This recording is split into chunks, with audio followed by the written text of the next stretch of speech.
There is a moment, brief, searing, unmistakable, when someone turns away from you, not physically perhaps, not always with cruelty, but you feel it, the subtle withdrawal, the conversation that ends too quickly, the message left unanswered, the door that closes softly but definitively. And in that moment, something inside you fractures. We call this rejection. But what if I told you that rejection is not what you think it is? What if this pain you've been running from, this wound you've been bandaging with distractions and rationalizations, is actually a doorway, a mirror held up by the universe itself, reflecting back not the person who rejected you, but something far more profound, the parts of yourself you've spent a lifetime avoiding. Tonight, we embark on a journey into one of the most misunderstood experiences of human consciousness. We will descend into the psychological architecture of rejection, trace its origins through the evolution of the human brain, and discover how this seemingly destructive force is actually the mechanism through which the hidden self reveals itself. This is not a story about how to overcome rejection. This is a story about how rejection unmasks the stranger living behind your eyes, the shadow self you've been fleeing since childhood. Close your eyes for a moment. Remember the last time you felt truly rejected, not disappointed, not merely sad, but that particular species of pain that feels like a verdict on your very existence, the job you didn't get, the love that wasn't returned, the friendship that dissolved without explanation, the recognition that never came. Now ask yourself, why did it hurt so much? The conventional answer is simple. You wanted something and didn't get it. You valued someone who didn't value you back. You believed in a future that never materialized. But this explanation, while true, barely scratches the surface. Because if rejection were merely about external loss, the pain would be proportionate to what was lost. But it isn't, is it? Sometimes the smallest rejection, a glance away, a tone of voice, an emoji instead of words, can trigger a psychological earthquake that shakes the very foundation of your identity. This disproportionate response is the clue, the breadcrumb trail that leads into the labyrinth of the unconscious. Rejection doesn't hurt because of what we lose. Rejection hurts because of what it reveals. When someone rejects us, they inadvertently trigger a recognition sequence buried deep in our psychological infrastructure, a sequence that forces us to see aspects of ourselves we've been carefully constructing our lives to avoid seeing. The person who rejects us becomes, for a moment, an unwitting oracle, speaking truths about our hidden inadequacies, our secret fears, our carefully suppressed shame. But here's the mystery. What if these inadequacies aren't inadequacies at all? What if the self you're avoiding isn't the flawed, broken thing you fear it to be? What if rejection is the universe's way of shattering the false mirrors you've been staring into so you can finally see the authentic face you've been hiding, even from yourself? The ancient Greeks had a word, anagnorisis, the moment in tragedy when the protagonist suddenly recognizes their true situation, their true self. It's the moment Oedipus realizes he's been running from the very fate he was trying to escape. The moment when the mask falls away and reality in all its terrible clarity becomes visible. Rejection is your anagnorisis, your moment of recognition. But unlike the Greek heroes who discovered their doom, you're discovering something far more liberating. The self you've been avoiding is also the self that contains your greatest power, your deepest authenticity, your truest potential. This is not a comfortable journey. The path we're about to walk together doesn't offer quick fixes or emotional bypasses. We won't be learning 5 tips to handle rejection better, or how to stop caring what others think. Those are the pacifiers we use to avoid the real work. Instead, we're going to do something far more radical. We're going to walk directly into the rejection wound and discover what's waiting on the other side. We'll begin in the evolutionary past, where the machinery of social pain was first forged in the fires of survival. We'll explore the neuroscience of rejection, understanding why your brain processes social exclusion the same way it processes physical injury. We'll descend into Carl Jung's shadow realm, where the exiled parts of yourself wait in the darkness, accumulating power and wisdom you never knew existed. We'll examine the projection mechanism, how you unconsciously cast aspects of your hidden self onto the world, then react with shock and pain when reality doesn't conform to your projections. We'll investigate the ego's elaborate defense system, the psychological castle you've built to protect yourself from seeing your authentic face. And we'll explore the paradox at the heart of rejection, that the very act of being rejected often reveals that you've been rejecting yourself all along. But this journey isn't merely diagnostic. We're not just mapping the territory of psychological pain. We're seeking transformation. By the end of this exploration, you'll understand that every rejection you've experienced has been a breadcrumb on the path to self-knowledge. Every person who turned away was holding up a mirror, even if they didn't know it. Every no you received was the universe's way of saying, "Look here, pay attention, there's something you need to see." The philosopher Søren Kierkegaard wrote, "The self is a relation which relates itself to its own self." This paradoxical formulation captures something essential about human consciousness. We are beings capable of observing ourselves, yet often blind to what we're actually seeing. We look in mirrors and see masks. We examine our lives and see stories we've told ourselves so many times we've forgotten their stories. Rejection cracks these mirrors. It interrupts these stories. It creates a momentary gap in the narrative you've been constructing about who you are, what you deserve, and what your life means. And in that gap, painful, disorienting, terrifying as it may be, lies the possibility of seeing something real.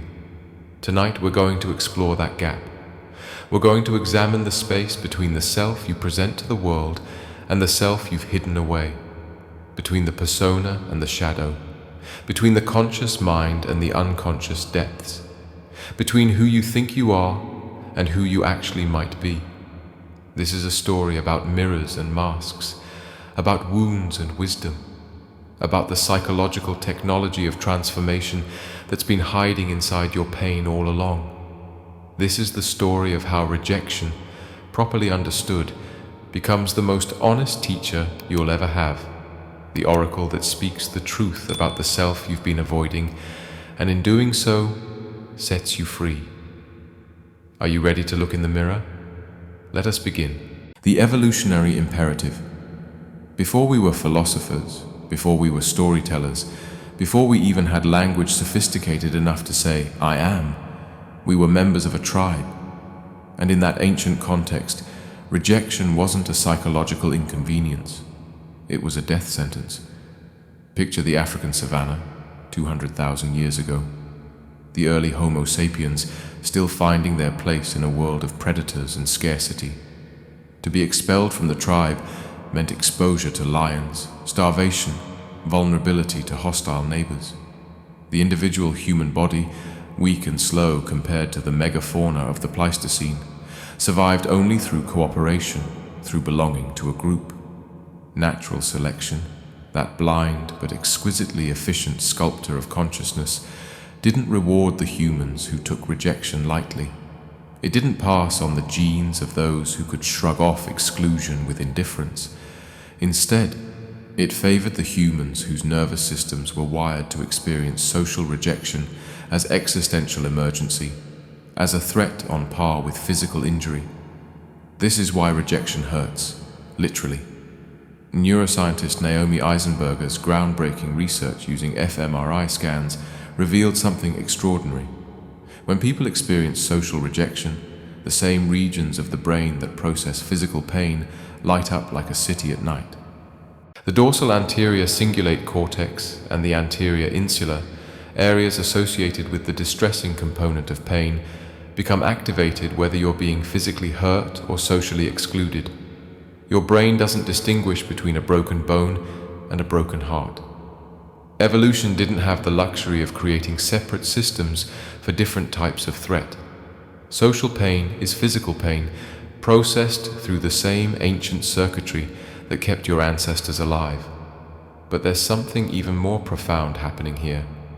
The pain of rejection isn't just an evolutionary alarm system, it's also the foundation of consciousness itself, the mechanism through which we first learned we were separate beings, capable of being seen or unseen, accepted or rejected by other minds. Developmental psychology tells us that human infants are born without a clear sense of self. For the first months of life, the baby doesn't distinguish between self and mother, self and world. There is only undifferentiated experience, hunger, warmth, sensation, without an I to experience it. The self emerges through mirroring. The infant looks at the mother's face. The mother looks back, reflecting emotions, presence, recognition. Through thousands of these micro-interactions, the infant begins to understand. I am something that can be seen. I am something that exists in another's awareness. The psychoanalyst D.W. Winnicott called this the mirror role of mother and family. The self is born in the space between two gazes. But here's the critical insight. If the self is constructed through being seen, then not being seen, being rejected, threatens the very foundation of selfhood. When someone rejects you, they're not just refusing a request or declining a relationship, they're withdrawing their gaze. They're saying, in effect, in my world you don't exist. In my awareness you don't matter. This is why rejection feels like annihilation, because in a very real sense it is. A part of your identity that existed in the other's recognition simply vanishes. The philosopher George Herbert Mead understood this when he wrote about the looking glass self, the idea that we come to see ourselves through the eyes of others. We are not just physical beings moving through space. We are social constructions, maintained and validated by the recognition of other consciousness. Remove that recognition, and the self begins to destabilize. The first mirror, attachment and the birth of the wound. But not all rejection is equal. There is a particular species of rejection that shapes the architecture of all future rejections, the rejection we experience in childhood before we have the psychological resources to process it. The British psychologist John Bowlby spent decades studying attachment, the primal bond between infant and caregiver. His research revealed something both beautiful and terrifying. The quality of this early bond literally shapes the structure of the brain, creating neural pathways that will influence every relationship for the rest of that person's life. Secure attachment occurs when the caregiver is consistently responsive, attuned, present. The infant learns, when I reach out, someone responds. When I cry, someone comes. I am worthy of attention. My needs matter. The world is fundamentally safe. But when attachment is insecure, when the caregiver is inconsistent, dismissive, absent, or overwhelming, the infant learns something else. I am alone. My needs are burdensome. Love is unreliable. To be safe, I must protect myself. This early rejection, this primal wound of not being seen or held consistently, doesn't just create a memory.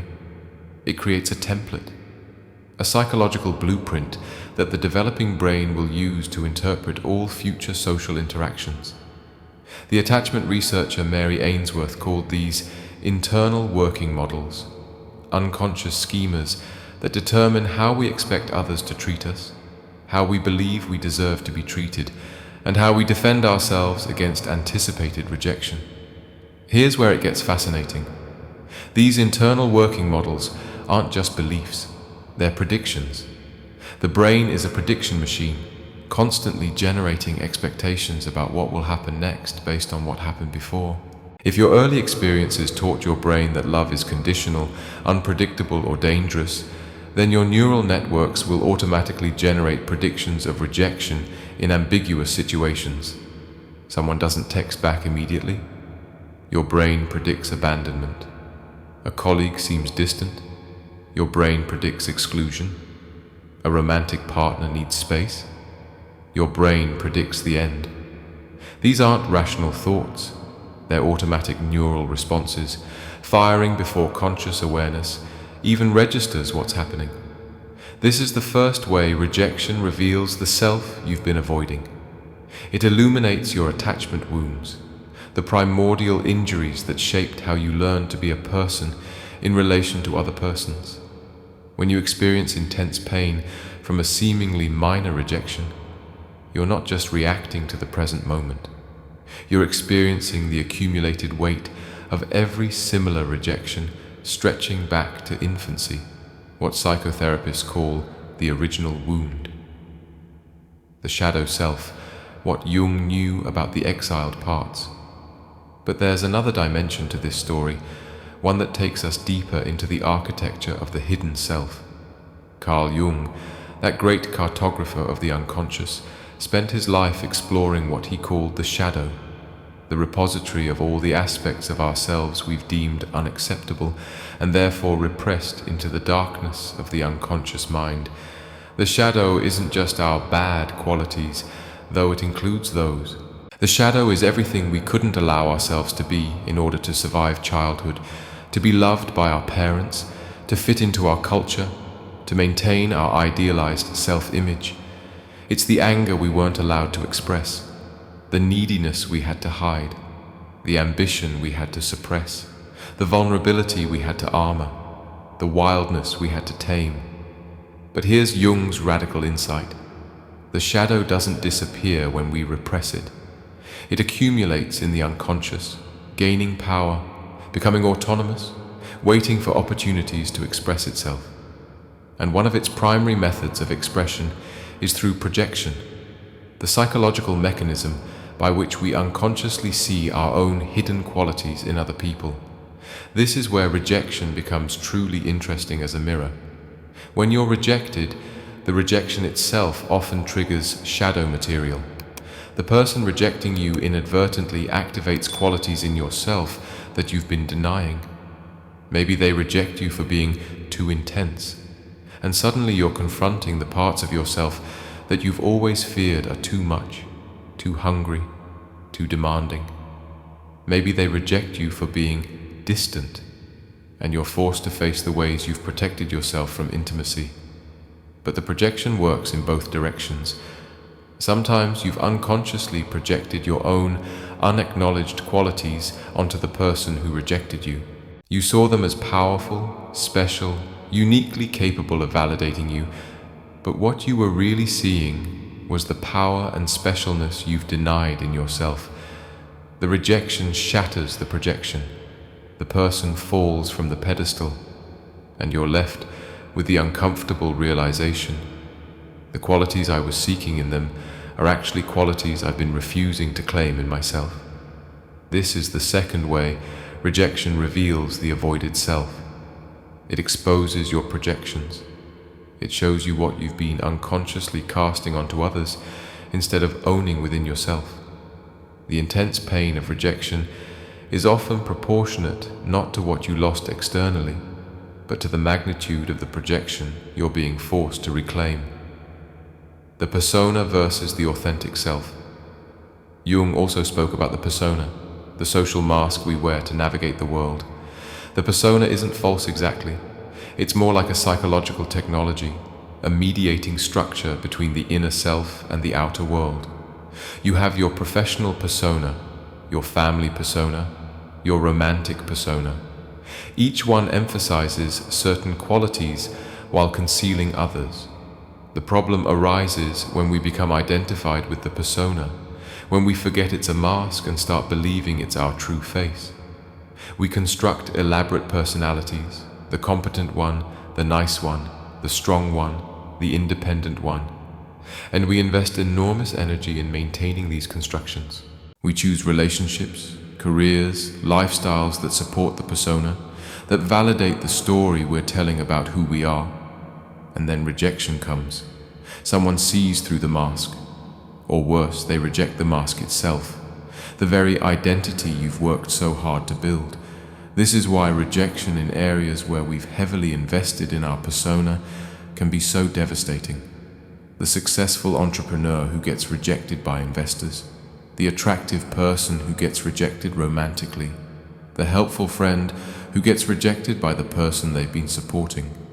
In each case, rejection is attacking not just a relationship or opportunity, but an entire identity structure. This is the third way rejection reveals the avoided self. It exposes the gap between your persona and your authentic being. It forces you to ask, if I'm not this carefully constructed identity, then who am I? What exists beneath the mask? This question is terrifying, because beneath the persona might be qualities you've spent your whole life trying to hide, not just from others, but from yourself. Vulnerability, ordinariness, powerlessness, neediness, fear. The parts of being human that don't fit the hero's journey or the success story or the Instagram feed, but also beneath the persona might be something else. The authentic self that's been waiting patiently for recognition. The parts of you that are genuinely yours, not borrowed from parents or culture or social expectation. Your true desires, your real values, your actual voice. The person you might become if you stopped performing and started being. The neuroscience of the social brain. Let's return to the brain for a moment, because the neural architecture underlying these psychological mechanisms is extraordinary. Humans have evolved what neuroscientists call the social brain, a network of regions dedicated to understanding, predicting, and responding to other minds. The medial prefrontal cortex helps you think about your own thoughts. The temporoparietal junction allows you to infer what others are thinking and feeling. The superior temporal sulcus tracks the movements and intentions of other beings. Mirror neurons fire when you observe someone else acting, creating a neural simulation of their experience in your own nervous system. This elaborate neural machinery exists for one reason: humans are obligately social. We didn't evolve claws or venom or great speed. We evolved the ability to cooperate, to coordinate, to share mental states with other humans. Our survival strategy as a species has been social intelligence, but this creates a peculiar vulnerability, because if your brain is wired to need social connection for survival, then threats to connection trigger the same neural alarm systems as threats to life itself. The amygdala, that ancient structure responsible for detecting danger, responds to social rejection with the same urgency it responds to predators or fire. Moreover, the brain's prediction system is biased toward detecting social threats. Research in evolutionary psychology suggests that false positives in social threat detection were less costly than false negatives. Better to assume potential rejection and be wrong than to miss actual rejection and suffer the consequences. This is why you can interpret ambiguous social signals as rejection even when no rejection is happening. Your brain is running an ancient program designed for survival in a world where exile meant death. But here's what's crucial. These neural systems, powerful as they are not deterministic. The brain is plastic, changeable, capable of rewiring itself through experience and conscious awareness. The wounds of childhood attachment can be partially healed through secure adult relationships. The projection mechanisms can be recognized and reintegrated through self-examination. The persona can be loosened, allowing more authentic expression. Understanding the neuroscience doesn't diminish the reality of the pain. It contextualizes it. It reveals that your response to rejection isn't personal weakness or emotional dysfunction. It's the expected output of machinery, shaped by millions of years of evolution, further modified by your particular developmental history. And this understanding itself is part of the mirror. When you see that your reaction to rejection is the predictable response of a social brain encountering threat, you begin to create space between the stimulus, rejection, and your response to it. You begin to recognize, I am not my fear of rejection. I am the consciousness capable of observing that fear. This observation, this capacity for metacognition, thinking about thinking, is the beginning of liberation. Because once you can observe your psychological machinery in operation, you're no longer completely subject to it. You've created a gap, a moment of choice, a possibility of responding differently. The first mirror held up.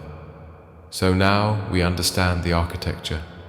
We've traced the origins of rejection sensitivity from evolutionary survival needs through childhood attachment experiences into the formation of shadow selves and personas, all scaffolded by a social brain exquisitely tuned to detect threats to belonging.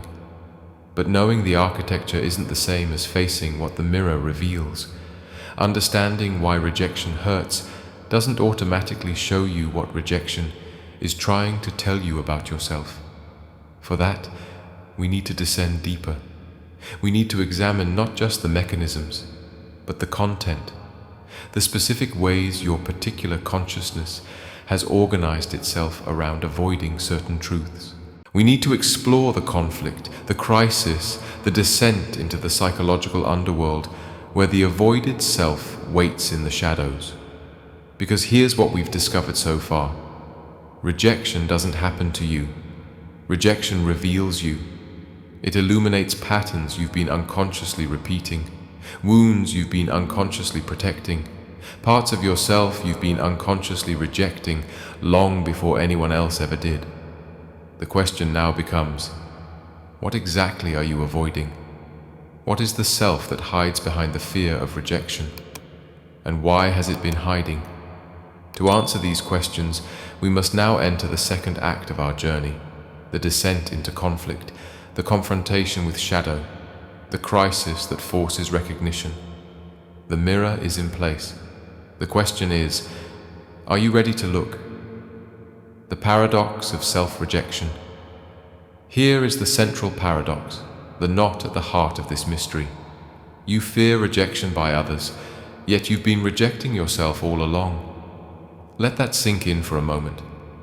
Every time you felt the sting of someone else's rejection, you've been experiencing an external echo of an internal rejection you've been perpetrating against yourself, often for years, sometimes for your entire life. You reject your own vulnerability by pretending to be stronger than you are. You reject your own needs by minimizing them, dismissing them as weakness. You reject your own anger by smiling when you want to scream. You reject your own sadness by staying busy, distracted, productive. You reject your own complexity by reducing yourself to simple, socially acceptable narratives. You reject your own voice by saying what you think others want to hear. This self-rejection is so ubiquitous, so woven into the fabric of your daily experience, that you don't even recognize it as rejection. You call it maturity, responsibility, being realistic, keeping the peace, maintaining boundaries, protecting yourself. But underneath all these reasonable names lies a fundamental act of violence against your own being, the refusal to see, accept, and honor the fullness of who you are. And then someone else rejects you. They say no to your request, your offer, your presence. They choose someone else. They walk away, and you feel destroyed. Not just disappointed, destroyed. Because their external rejection has resonated with your internal rejection at a frequency that creates psychological earthquake. This is what the mystics mean when they talk about the outer reflecting the inner. This is what Jung meant when he said, until you make the unconscious conscious, it will direct your life and you will call it fate. The rejections you experience aren't random acts by cruel or indifferent others.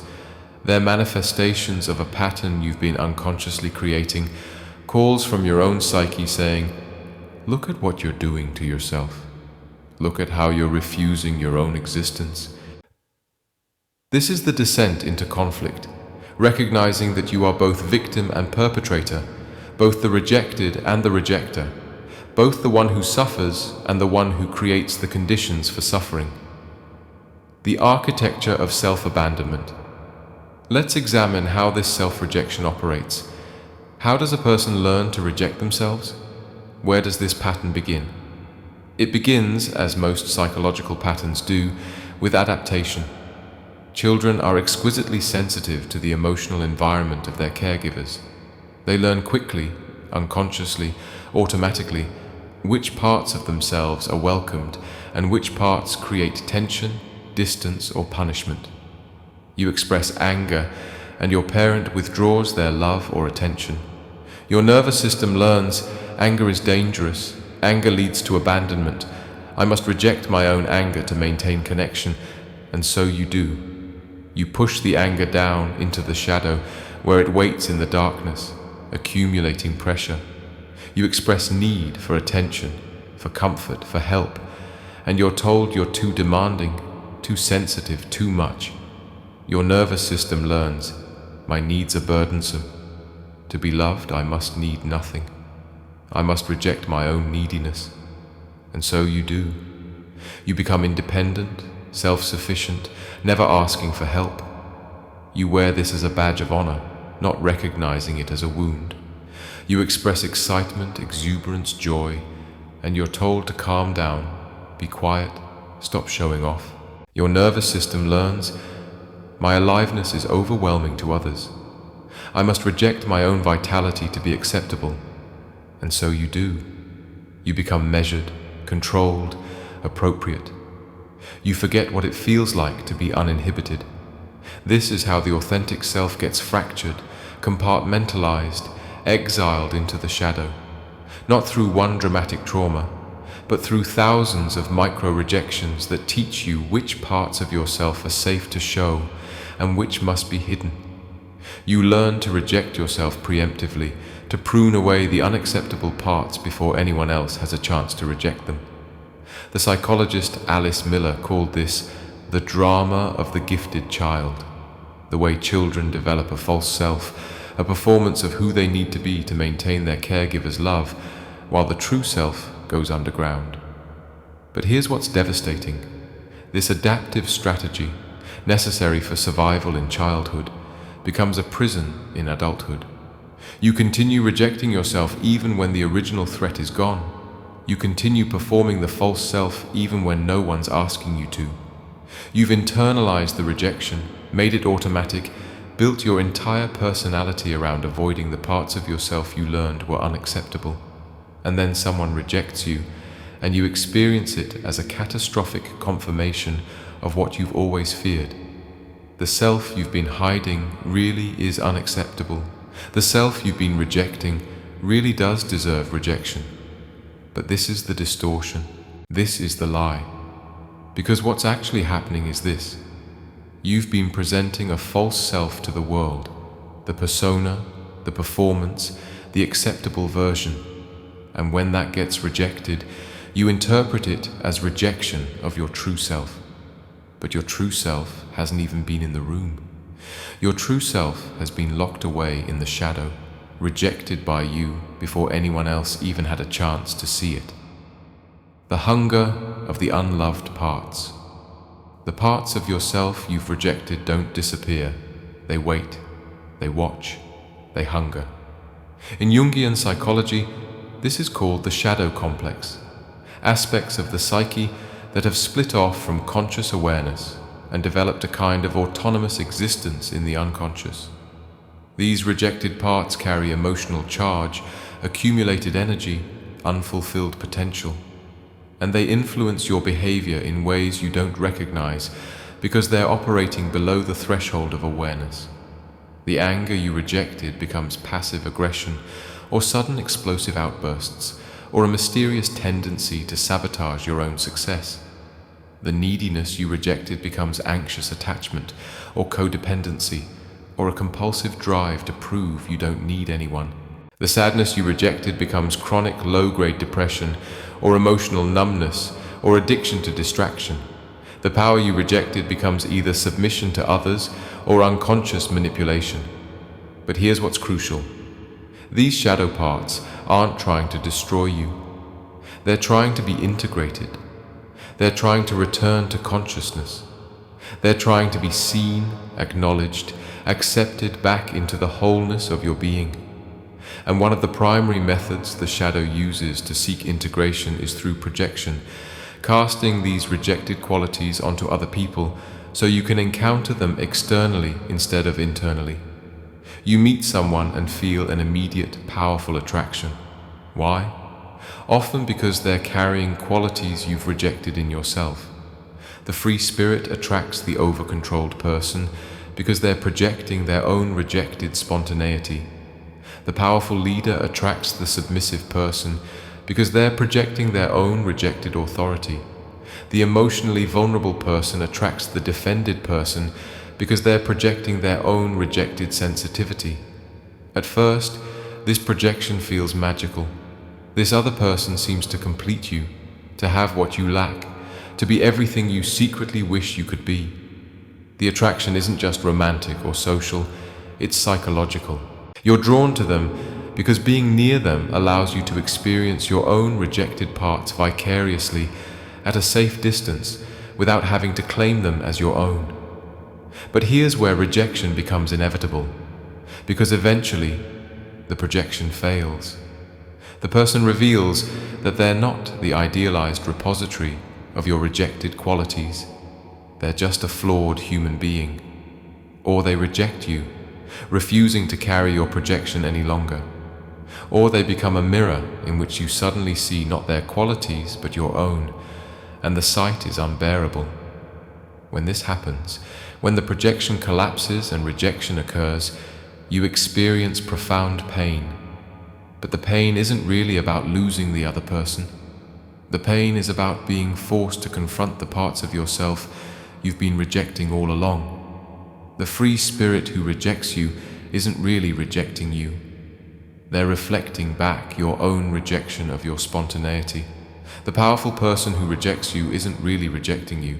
They're reflecting back your own rejection of your power. The rejection by others is a mirror showing you the rejection by yourself. The cycle of repetition. But it gets more complex, because once you've established this pattern, rejecting parts of yourself, projecting them onto others, experiencing rejection, you tend to repeat it over and over. The same type of person rejects you. The same type of situation unfolds. The same wound gets reopened. Freud called this the repetition compulsion, the tendency of the psyche to recreate familiar patterns, even painful ones, in an unconscious attempt to master them. You keep ending up in the same relationship dynamic. You keep experiencing the same type of rejection. You keep finding yourself in situations that trigger the same primordial wound. This isn't bad luck. This isn't other people being cruel. This is your unconscious mind trying to heal itself by bringing the unresolved pattern back to consciousness where it can be worked through and integrated. Think of it like a recurring dream. The same symbols keep appearing because the unconscious is trying to communicate something. The repetition is the message. Look here, pay attention. There's something you need to see. But we rarely recognize this. Instead, we experience each rejection as a new instance of the same external problem. I keep choosing the wrong people. I keep trusting people who let me down. I'm surrounded by narcissists, unavailable people, users. The problem is always out there, in the other, never in here, in the pattern I'm unconsciously perpetuating. This is the defense mechanism in action. The ego, the conscious sense of self, protects its coherence by externalizing threats. It's psychologically easier to believe that person rejected me because they're flawed than to examine, I keep being rejected because I'm unconsciously recreating my childhood attachment patterns and projecting my shadow onto inappropriate targets. The first narrative maintains your sense of self as victim of external circumstances. The second narrative threatens your entire identity structure by suggesting you're unconsciously complicit in your own suffering. But here's the paradox. Only the second narrative offers liberation. Because if rejection is just bad luck or other people's failings, you're powerless to change the pattern. But if rejection is revealing something about your own unconscious patterns, then consciousness becomes the tool of transformation. The crisis of awakening. There comes a moment, for some people after years of repetition, for others in a single devastating rejection, when the pattern becomes visible. The mirror is held up and you can no longer look away. This is the crisis. The crisis isn't the rejection itself. The crisis is the recognition that there's something more happening here than you previously understood. That your suffering isn't random. That you've been unconsciously participating in the very thing you've been consciously trying to avoid. This recognition can arrive suddenly, like a lightning flash illuminating a landscape you thought you knew, revealing it to be something entirely different. Or it can arrive gradually, like a dawn that slowly makes the shapes visible. But however it arrives, it brings with it a particular quality of psychological pain. Not the simple pain of loss or disappointment, but the complex pain of seeing yourself truly for the first time.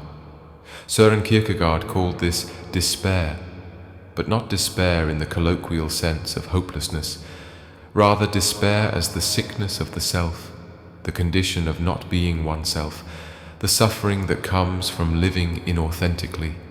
And he suggested that this despair, properly understood, is actually the beginning of authentic selfhood.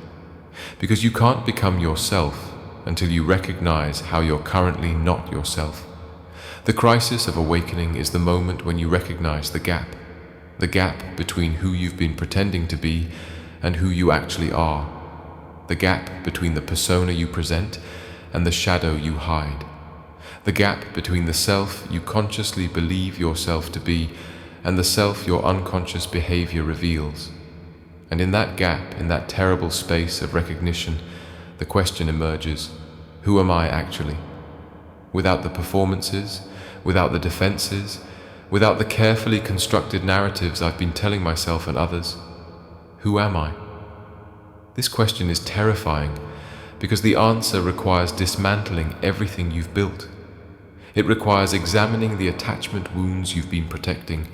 It requires integrating the shadow parts you've been exiling. It requires recognizing the projections you've been casting. It requires admitting the ways you've been rejecting yourself. But this question is also liberating, because for the first time, you're asking an honest question. Not how do I get others to stop rejecting me? Not what's wrong with me that people keep leaving, but rather, what am I avoiding seeing about myself? What am I protecting by maintaining these patterns? What would I have to accept if I stopped running? The descent into darkness. In mythology and fairy tales, the hero always has to descend before they can ascend. They have to go into the underworld, the forest, the belly of the whale. They have to face the monster, the witch, the shadow self. Only through this descent into darkness can transformation occur. You're at the threshold of that descent now. The rejection has cracked open your carefully constructed reality. The pain has made the old defenses unbearable. You can't go back to unconsciousness, but moving forward requires walking through the territory of everything you've been avoiding. Let's walk through it together. First, you'll have to face your attachment wounds. Really face them. Not intellectually understanding that your childhood affected you, but feeling the little child inside you who learned that love was conditional, that presence was unreliable, that safety was an illusion. You'll have to feel how that child organized your entire personality around preventing future abandonment. You'll have to grieve the safety you never had, the attunement you needed but didn't receive, the secure base from which to explore the world. This isn't about blaming your parents or dwelling in victimhood. It's about acknowledging what actually happened so you can stop unconsciously repeating it. Your attachment patterns aren't your fault, but they are your responsibility. No one else can heal them for you. Second, you'll have to meet your shadow, the parts of yourself you've deemed unacceptable and pushed into darkness. This means sitting with your anger and discovering it's not dangerous, it's information about your boundaries. This means sitting with your neediness and discovering it's not weakness, it's your mammalian heritage of interdependence. This means sitting with your sadness and discovering it's not depression. It's the natural response of a heart that cares deeply. This means sitting with your power and discovering it's not selfishness. It's your birthright as a conscious being. Each shadow quality you integrate expands your capacity to be fully yourself.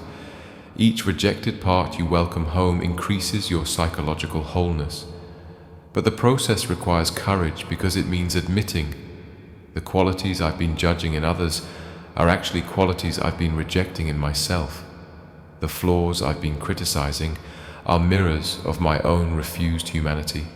Third, you'll have to recognize your projections. This is particularly humbling because it means admitting that many of your most intense relationships were largely about you, your psychology, your patterns, your unconscious needs, rather than genuine seeing of the other person.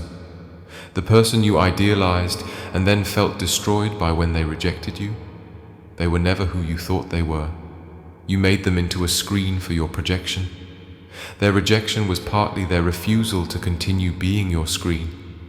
This doesn't mean your feelings weren't real, but it means they were more about your relationship with yourself than your relationship with them.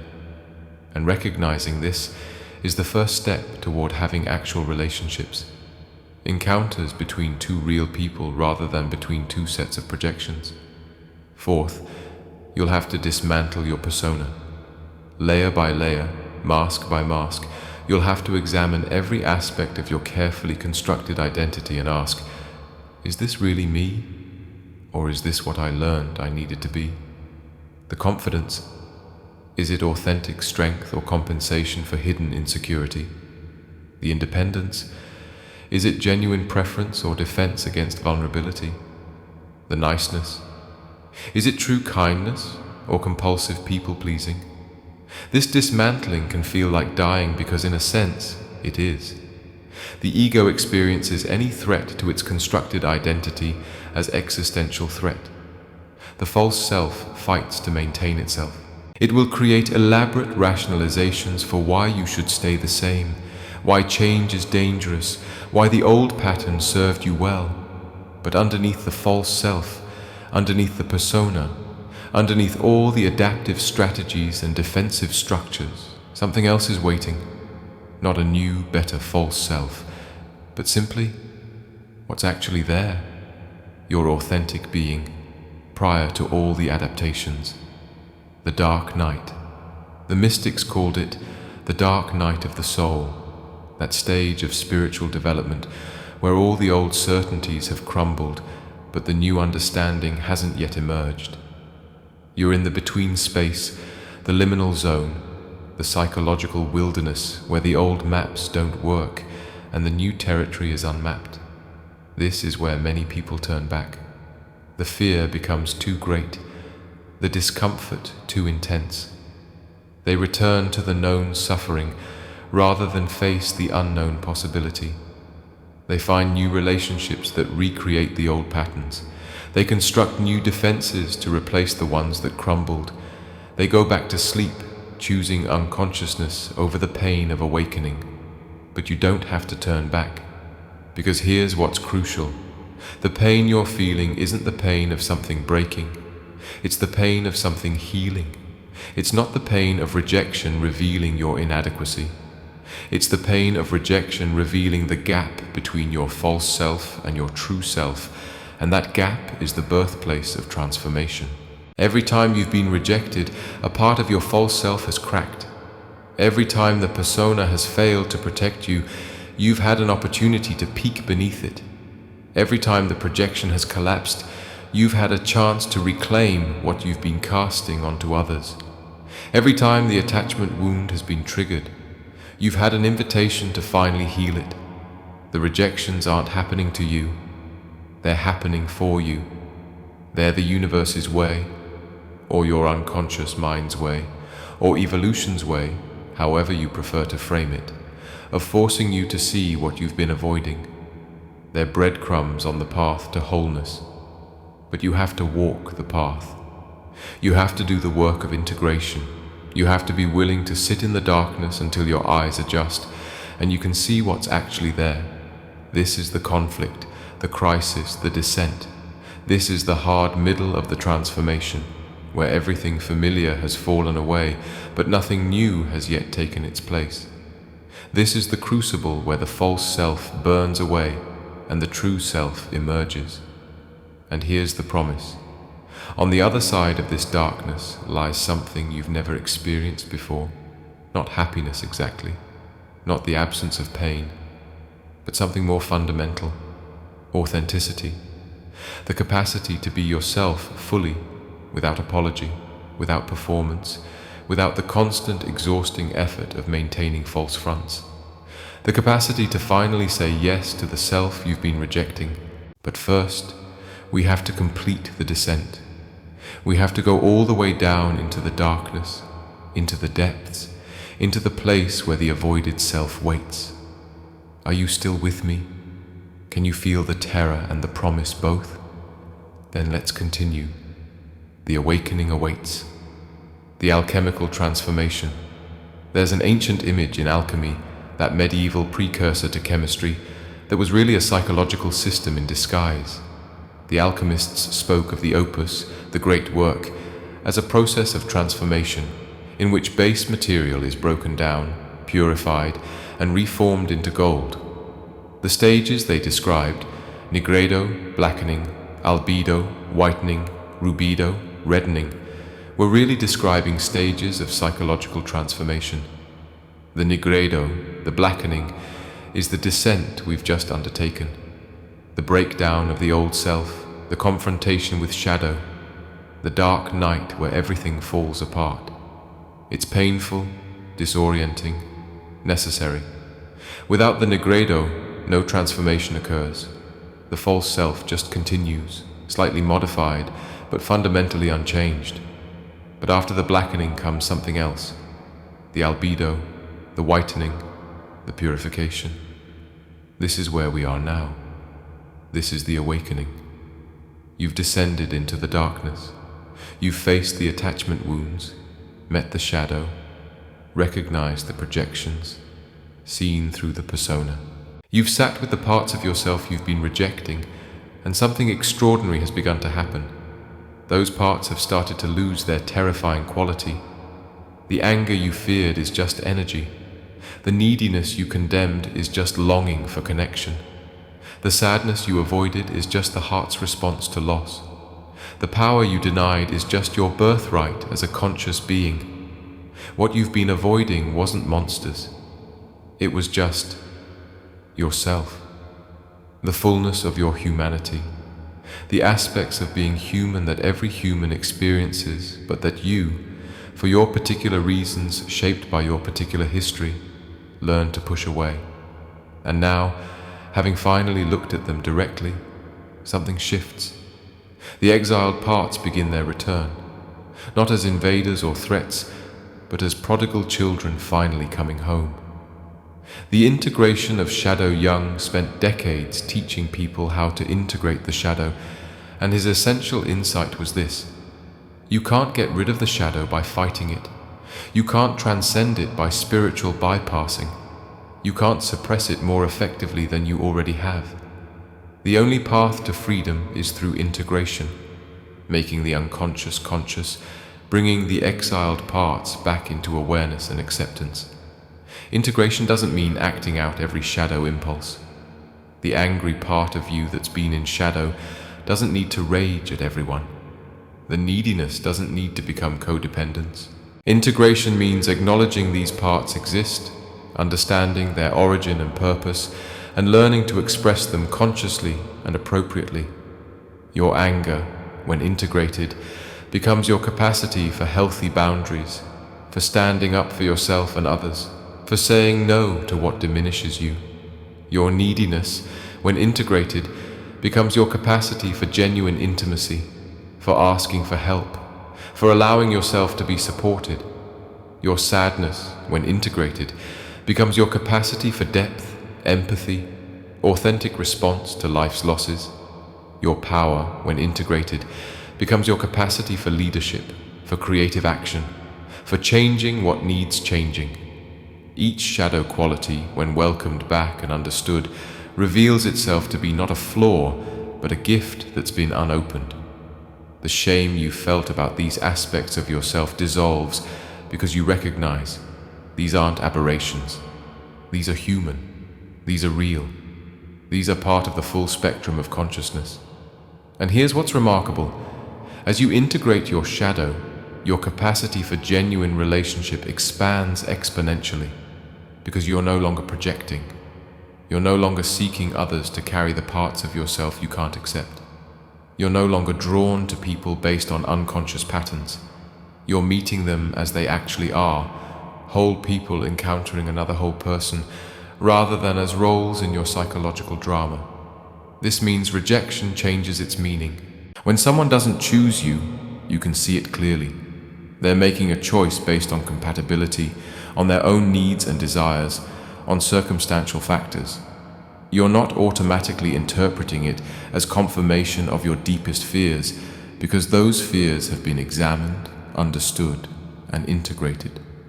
The rejection might still hurt. You're human, with a social brain wired to feel social pain, but it doesn't devastate you. It doesn't trigger the existential crisis, because you're not rejecting yourself anymore. The healing of attachment.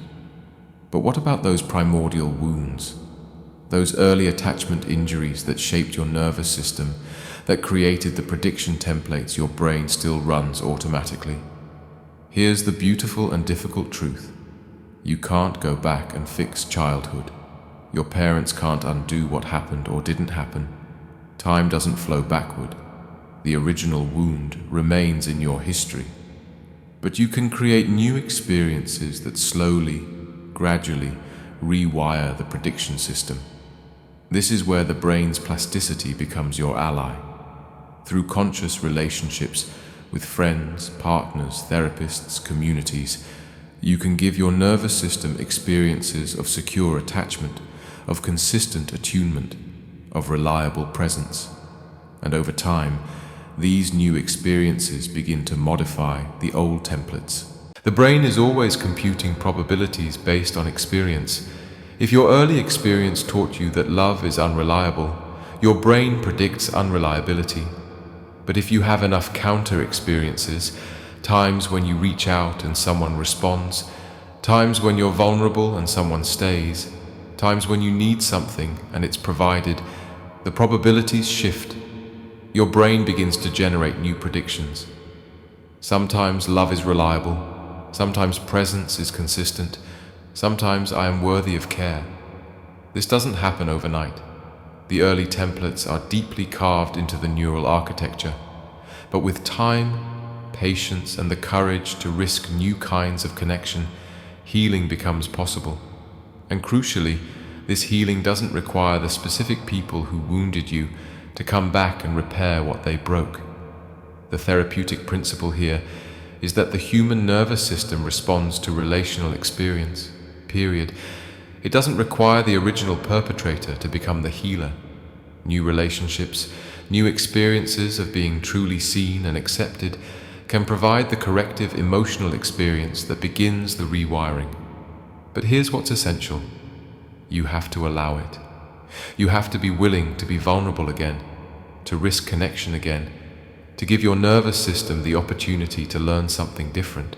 If you keep everyone at a distance, if you maintain the defensive barriers that protected you in childhood, you never give your brain the data it needs to form new predictions. This is the risk of healing. It requires letting down the very defenses that helped you survive. It requires choosing vulnerability over safety. It requires trusting, carefully and gradually, that not everyone will recapitulate the original wound. The reclaiming of projection. As the shadow integrates and attachment healing begins, something else becomes possible. You start to see other people clearly.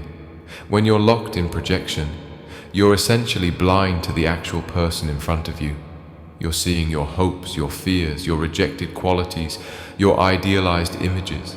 The person becomes a screen for your internal drama rather than a being in their own right.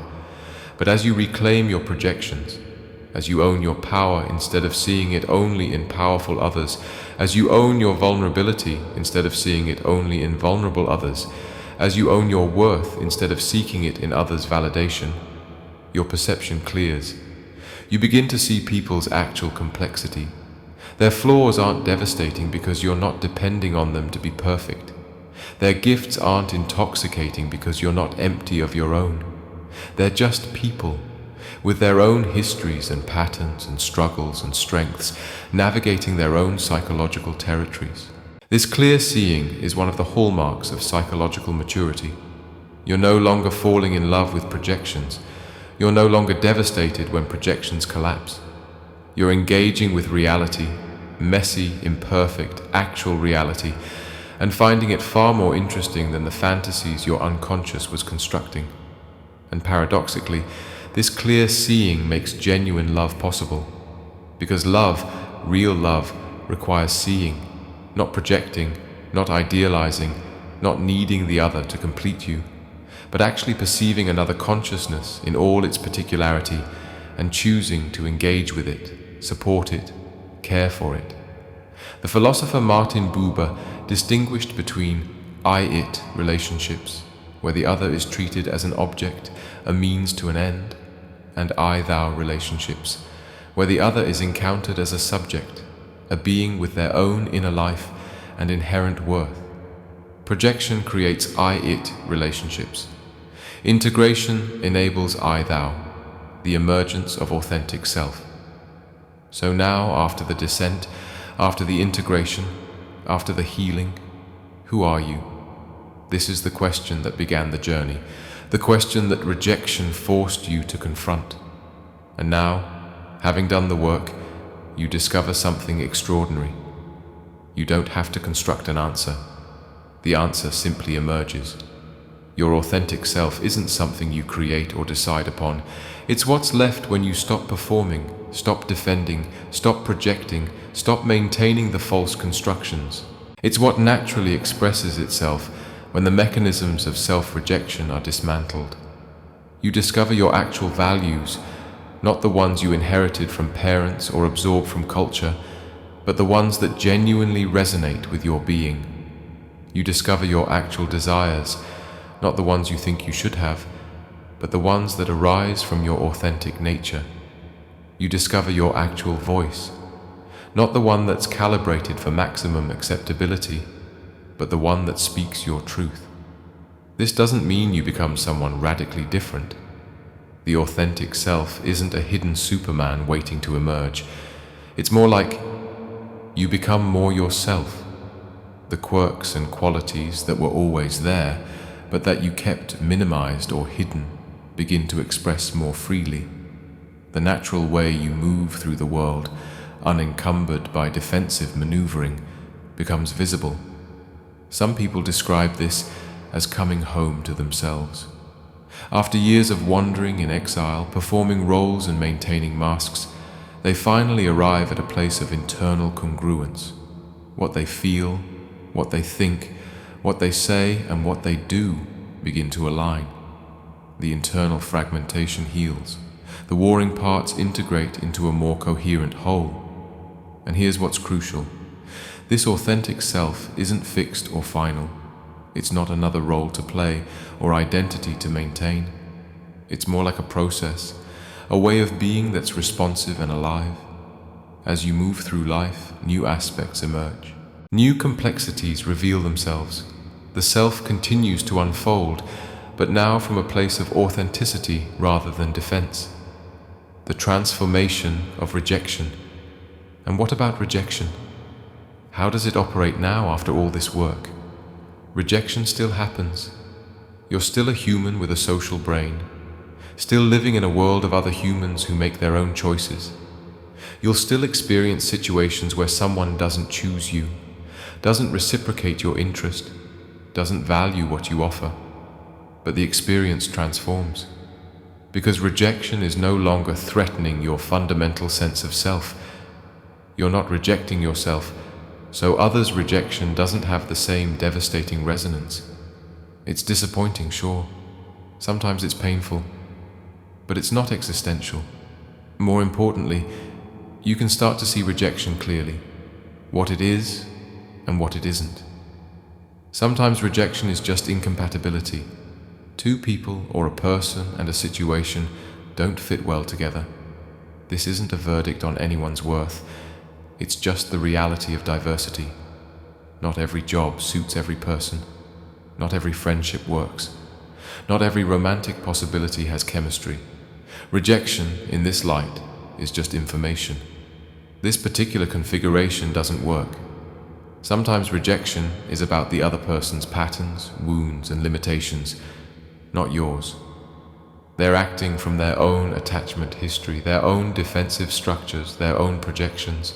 Their rejection says more about their psychological state than about your objective value.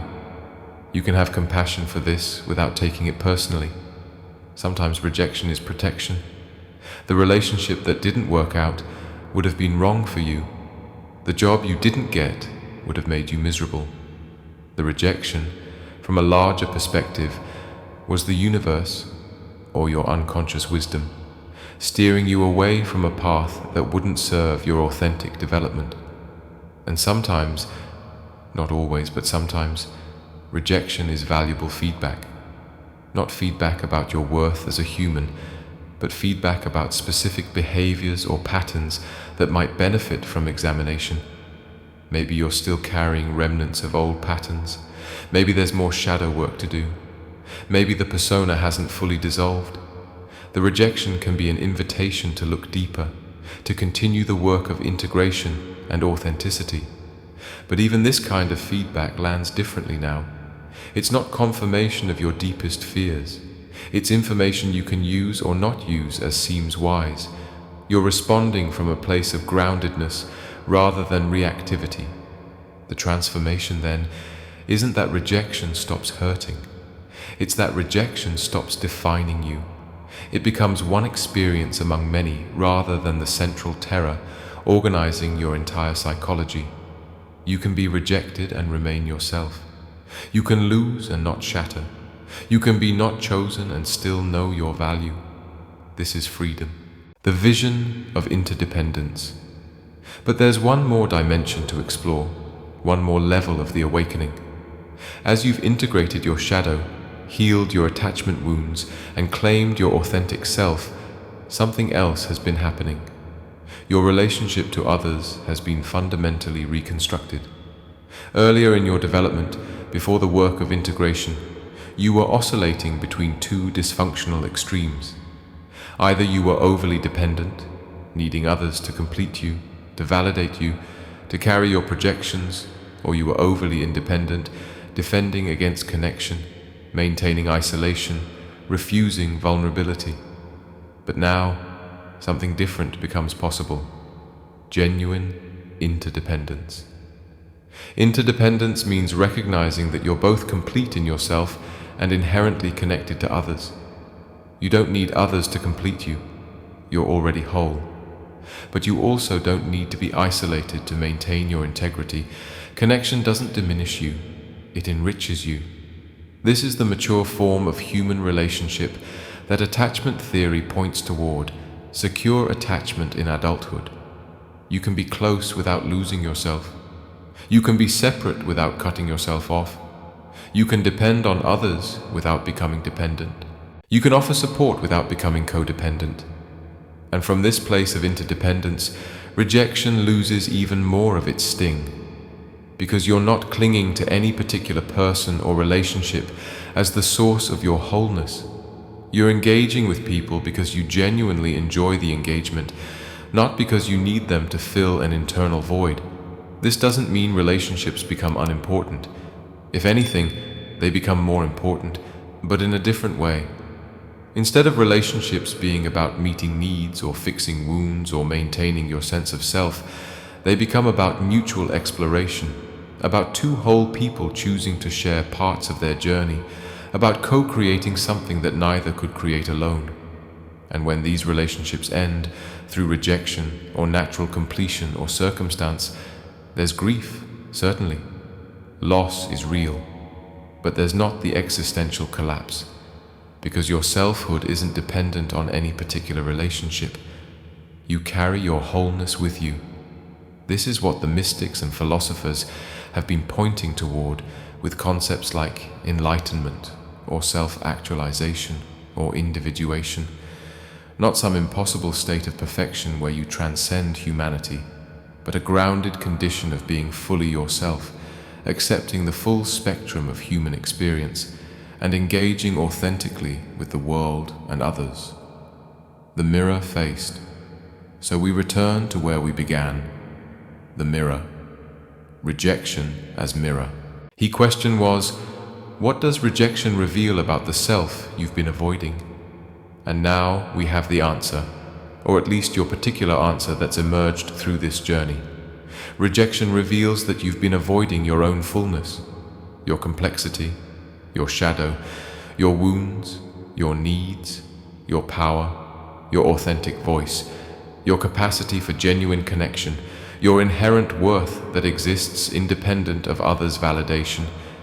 You've been avoiding the truth that you're already whole, not perfect, not without wounds or flaws, but fundamentally complete.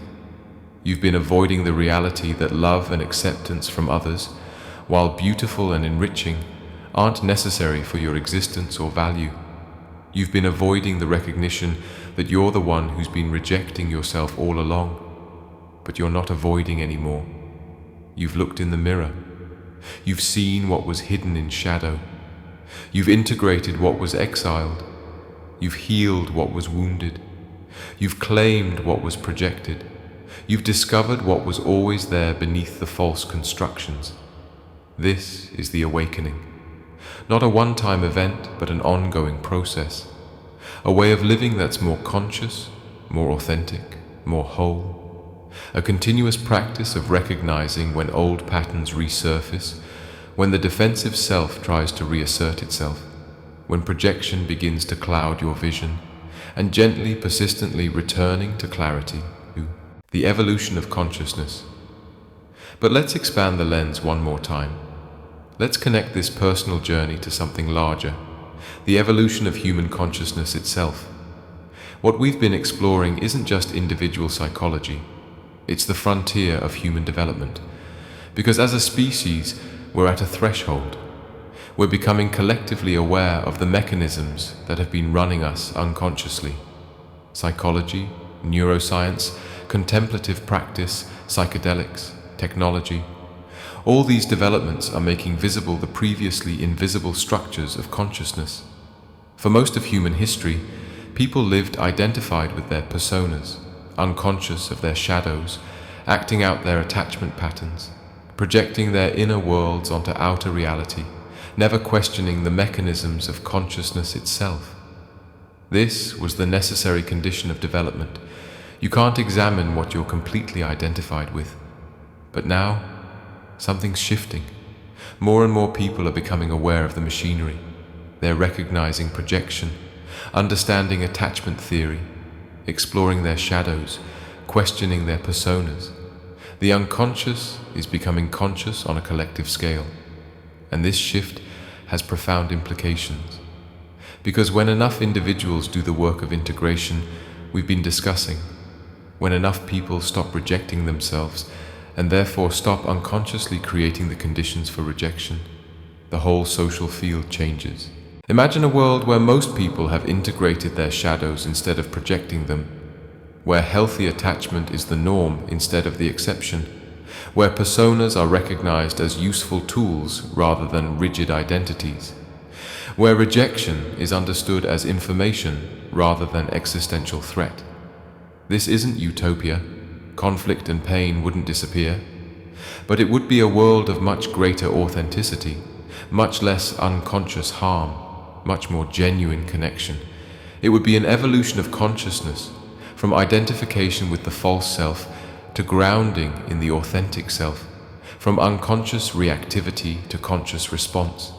And you, by doing this work, by facing what you've been avoiding, by integrating what you've rejected, you're participating in this evolution. Your personal transformation isn't just personal, it ripples out, affecting every relationship, every interaction, every system you're part of. This is why the work matters, not just for your own healing, though that's valuable in itself, but for the larger unfolding of human potential. Every person who wakes up from unconscious patterns makes it easier for others to wake up. Every person who integrates their shadow reduces the collective shadow. Every person who heals their attachment wounds contributes to a more securely attached species. You are not alone in this journey. You're part of a larger movement toward conscious evolution. And rejection, that painful, difficult, devastating experience, is one of the primary mechanisms pushing this evolution forward.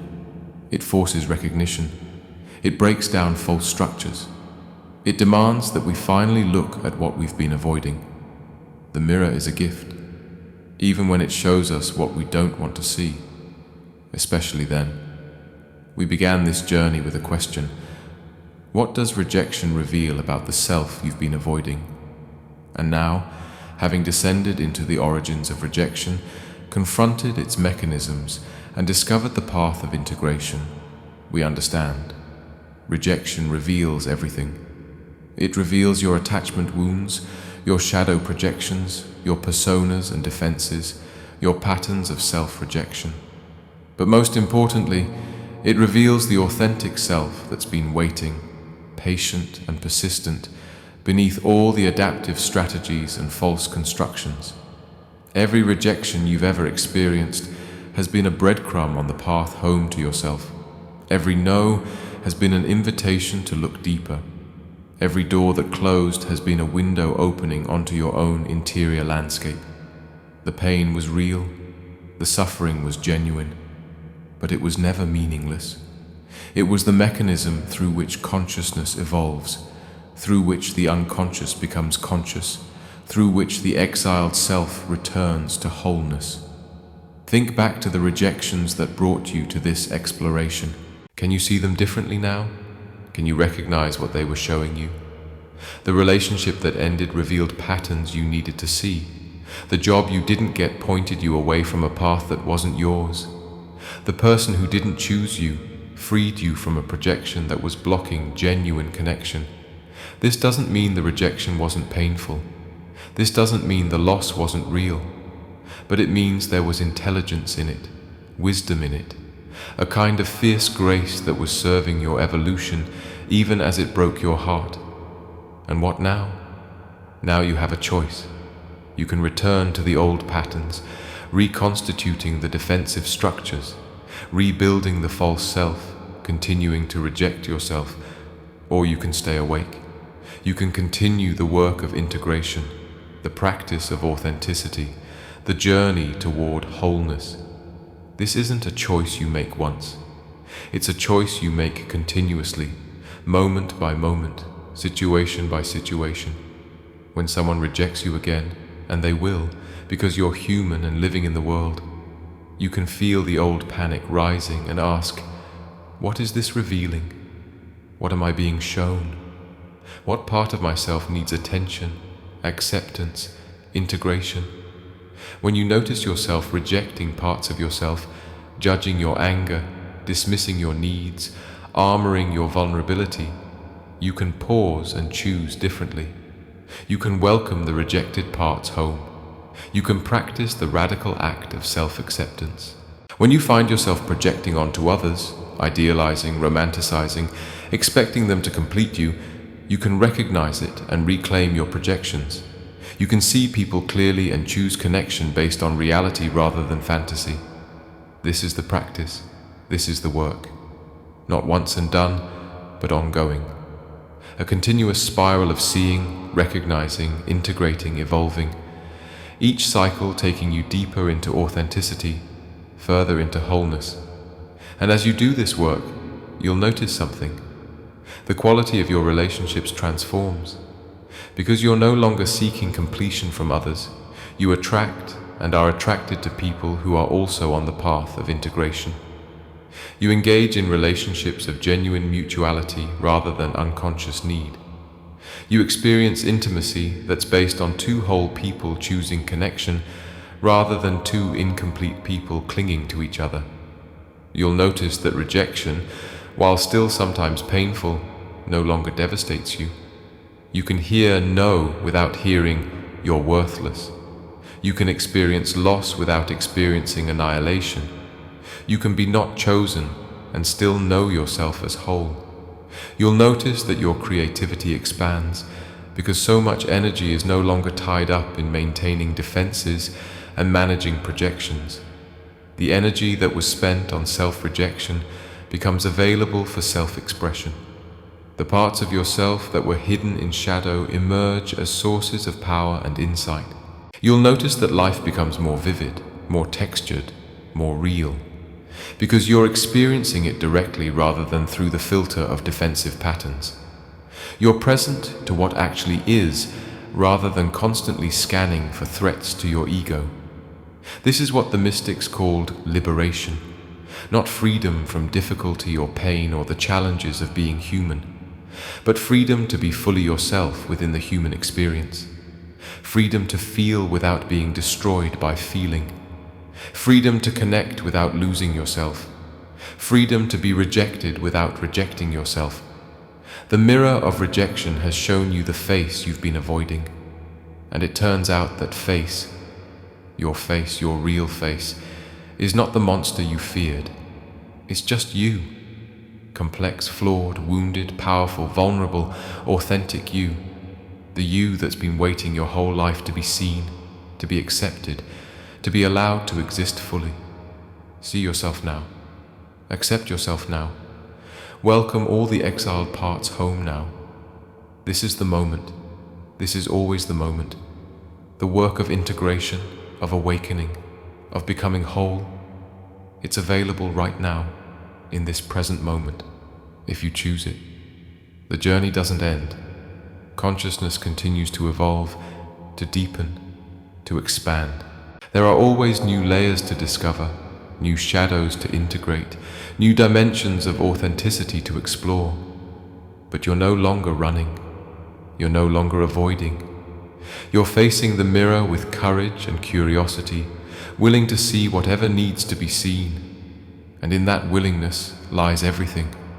The end of unnecessary suffering, the beginning of genuine freedom, the possibility of living fully, authentically, courageously, not despite your wounds and limitations, but through them, with them, as them.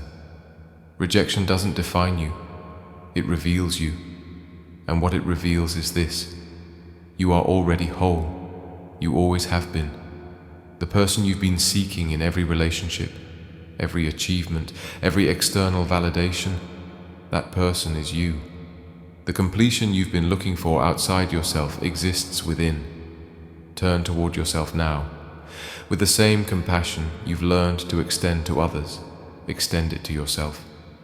With the same patience you've practiced in relationships, practice it with your own process.